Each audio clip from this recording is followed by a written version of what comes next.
的一张床，上面是一些储物空间，这里有洗手间。我要买一点点鱼。啊，回来啦！瀑布下面的水雾中冲过去。哇，感觉像在开飞机一样，已经接近云层了。啊，第二张床，这还挺大的。片全都是鲁冰花，然后那山全部都是在云雾中，非常山的大部分都在云里。你们开了2个月，我也是要什么路线？这一期分享的是我们在冰岛的房车体验。其实房车体验对我们来说完全不陌生，甚至它是我们成长的过程中非常重要的一个类型的体验。我们曾经在疫情的那几年里面，有长达将近半年的时间就住在房车上。然后在房车上，我们意识到了2件事。第一就是我们的生活真的不需要家里面摆满车库、摆满每个房间的那些东西，我们可以在房车上仅有的存储空间里面带的为数不多的几件行李，就靠这些行李，我们可以生活长达半年。这让我们产生了思考：我们家里堆积的这些东西，很多东西都已经吃灰1年2年，它真的有必要吗？第二就是学会了去，更多的关注在当下。我们在开着房车，很多时候进入了大森林，进入了湖泊旁边，进入到了山区，没有信号。这其实非常自然的就让我们关注在当下。我们就把手机放到柜子里面，然后等到第2天开车开到其他的地方，拿出来看一看有没有信号。它帮助我们更多的关注在当下。房车里的空间虽然小，但我们发现，我们只要望向房车窗户外面，打开房车的门，迈不出去就是大自然。大自然就是我们的客厅，我们可以在山川湖泊里面，我们可以去追着太阳看日出、看日落。突然就会发现，其实当我们客厅是一片无穷大的大自然的时候，这似乎比我们家里面不管是几百平方米还是几千平方尺的客厅都要大得多。那它每一寸都是精心设计的，它实现了一个原则，就是所存在的每一个环节都是我们生活所需要的。那么当我们摆脱了生活那些不需要的东西的时候，我们就可以很容易的关注在当下，去享受房车外面的世界。而房车外面的世界，它就是一片自然，它不需要我们去维护，不需要我们去清洁，不需要我们去打理，不需要我们去修草坪，不需要我们去建立这些园艺的设计，而它一切就是那么的自然，那么的美。而我们由于只需要关心很小的房间空间里的这一小小的空间，那么我们的时间似乎被放大了。之前读的一本哲学书，它是 Epicurus。他说呢，人的需求有2种，一种呢就是有必要的基础的需求，比如说一个栖身之地，还有食物，还有人与人之间的关系，这一类的需求是健康的，是自然的，并且呢它有一个上限，也就是说你一旦获得了这么多以后，你自然的你身体，比如说食物就饱了，你的身体就不需要更多了。第2种需求呢是非自然非必要的，比如说社会名望、财富等等这些fame， 而这一些是不自然不必要的，原因就是因为它没有一个上限，你不论获得了多少，你总是可以获得去更多。他在书里就说，Possessions don't define who we are, and that the ongoing pursuit of external things actually can prevent us from experiencing life to the fullest. 他呢是想说，很多人认为我拥有的更多，所以我的价值更多。其实呢，我们所拥有的东西并不代表我们的价值。然后呢，反而因为我们拥有的这些东西更多，反而阻止了我们能够更好的去体验生命、体验生活。因为这一切我们所拥有的这些东西，我们认为是必要，其实可能是非必要的，不必要的这些事情，我们都需要花额外的时间、额外的财富、额外的精力去维护。它不管是我们做的一项投资，还是一些社会名望，基于社会关系的社会名望，其实这些都是需要我们不断的去维护。当我们把我们所拥有的，不管是金钱还是时间这些有限的资源，用来去维护这些事情的时候，我们似乎就没有多少剩余的时间和金钱用来去体验生活、体验生命。所以呢，去看清哪些我们的需求是有必要的、自然的，哪些呢是不是那么必要、不是自然的。其实当我们看清了这些，然后呢，体验一下这种极简主义的生活，真的会发现我们的内心反而变得更加的开放，我们变得更加的放松，更加的从容，可以去关注当下，关注与周围的人一起的生活，关注与家人与孩子的生活，关注与大自然的链接，在大自然中去体验这个世界，去体验这个真的是非常非常美丽的世界。好，刚还完冰岛的租车，现在呢要去取房车。那从租车的地方到取房车的地方大概就5分钟，所以我们在机场就可以骑一台 scooter 过去了。好，我们把行李都放到房车里了。咚咚咚咚，小黑豆。对，空间还挺大的，我们所有行李都可以放在这儿。然后这些厨房用品还有清洁用品。好，这样我们就把行李舱的门关上。这边呢这是gas， 这是液化气。好，这边是衣柜。然后呢，这是后面的一张床，上面是一些储物空间。这里有洗手间。等一下，我们测试一下这种可旋转的马桶啊，可以面对不同方向用起来怎么样？这是淋浴室。可以做饭的位置有3个 burner， 然后水池，下面是储物空间，上面也是储物空间。米娜和周周，这是相当于我们房车上的 dinette 吃饭的地方，是不是啊？然后另外一边也可以坐，这边是驾驶区，准备出发啦！看，这是手动挡的房车。多久没有开手动？哎呀，好几年了，脚下2只脚都要用才能开起来，对不对？你看这6个档位，加一次速，房车本身呢就是，哎呀又比较重嘛，所以就是一档比较忙。看外面下雨了，我们到了一家超市去采购一些食物。舅舅小朋友睡着了，你俩好激动，你为什么那么开心？我要买一点点零食。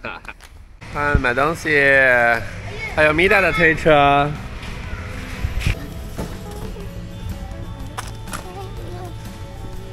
好，回来啦，装车。好，装车。今日睡醒啦？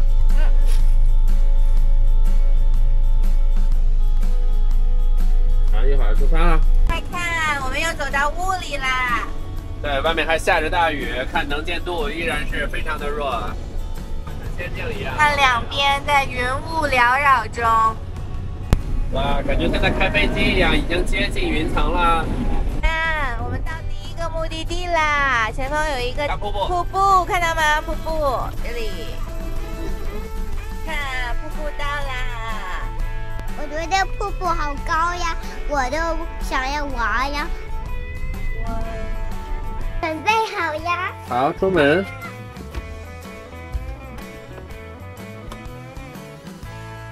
拉手。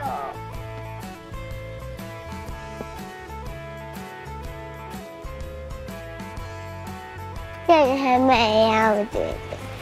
我们现在是从首都雷士取了房车，然后往Vik小镇的途经，看到了好多好多的瀑布，看1、2、3。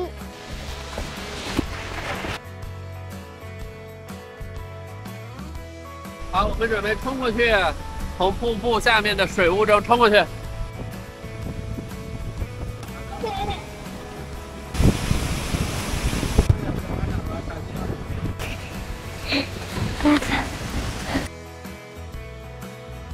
这石头好滑呀！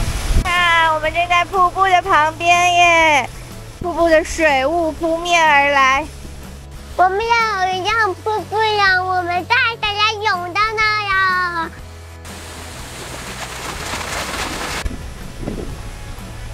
看，我们就在一片峭壁的下面。看，我们从瀑布背后要穿过去啊！这里的人哇，全身都是湿的，墙上长满了各种各样的植物，因为都是被水打湿了以后，墙壁上的植物就生长得很好。就是水帘洞啊，我们在一个洞里，前面有个大水帘，哇，看好壮观呀！你看整个的峭壁上面长满了青苔。哇，妈妈和弟弟来了！哇，看这里，期待酷酷，瀑布里面穿过来了。好冷呀！冷呀，我们去房车上，然后做一杯热的饮料，好不好？但我还想喝 hot cocoa， 可以吗？好，我们去做 hot cocoa。继续要开到 Wake 的 campground 这边的房车营地，我们看看冰岛的房车营地是什么样的。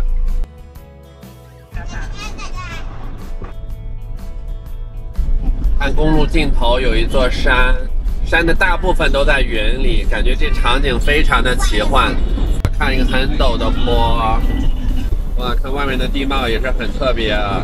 看前方就是 Wake 小镇啦，我们还有3分钟到房车营地。哇，感觉这边的房子的风景都很棒呀。看我们的房车营地应该就在这儿了，前面都是一些房车，然后这上面就是 Wake 有名的小教堂。好，我们到营地了，先去登记一下。我们连接一下，下一步连接一下电线。好，帮忙把线拉直。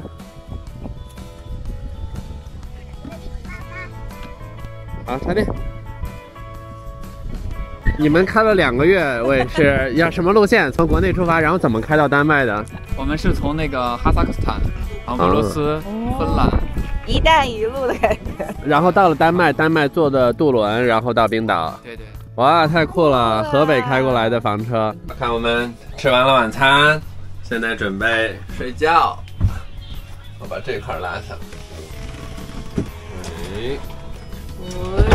这是。哇，第2张床，这还挺大的，所以我们你看后面有1张床，前面有1张床，这样2张床。来睡觉了。现在在冰岛已经是晚上0点20了，天空还是亮的。感觉跟美国营地很不一样的就是这边有非常多小型的房车，还有很多人就睡在自己的车上面。营地的位置非常的棒啊，上面就是冰岛的特点，各种各样的悬崖峭壁。晚安，弟弟。晚安，米达。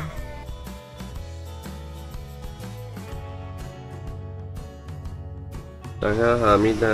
看外面下雨啦。弟弟从后面的床要到前面的床去找姐姐啦。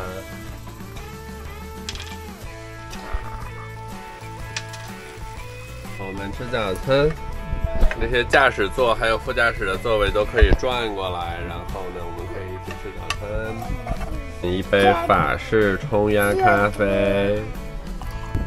好，加点水，准备出发了。看这一片全都是鲁冰花，然后那山全部都是在云雾中，非常的美啊。看这门里是什么呢？这就是跟我们之前开的 A 型房车最不一样的地方，就是马桶。马桶是要这样拎出来的小盒子，是不是拉着？看这个小箱子呢，很可爱啊。这很可爱的小箱子，萌萌的，里面就都是宝藏。其实这设计很好哎，我们可以从床里面可以拿到一些行李。床垫是可以直接打开通往行李舱的。对。好，就这样我们出发喽。跟这里说拜拜。Wake 的红顶小教堂。我们沿着这条小路一路爬上来了，这就是非常经典的 Wake 小镇看教堂的角度。现在面朝着大海，又下着小雨，空中弥漫着一层薄雾，有一种面朝大海等待暴风雨来临的宁静。这路好颠呀！我们前方就是这里的 Wake 黑沙滩。哇，快看呀，这个好像煤炭一样，其实真的都是沙子哦，像黑芝麻糊，特别的黑，因为这周围都是一些火山岩，然后火山已经经过了很长的时间细碎成了现在这种沙。看面前这就是 Wake 小镇的黑沙滩，真的是漆黑一片哦。看这些黑乎乎的、细细的、软软的，我们原来觉得沙子要细白，对不对？但是现在其实黑色感觉也很有质感哟。你们在干嘛呀？要搭 playground。小姐姐正在搭沙子城堡，用黑色的沙子城堡，是不是？啊，看，竟然有这么多植物可以活在这种黑色的沙滩上。哇，介绍上写啊，这一片黑沙滩形成于上一次的冰河世纪，大概9000年前，是水下的一处火山爆发，然后呢，形成了这种独特的地貌。所有的沙子都是黑色的，纯黑色的沙子。看，我这踩上一个脚印，像不像是月球或者是火山表面的脚印呢？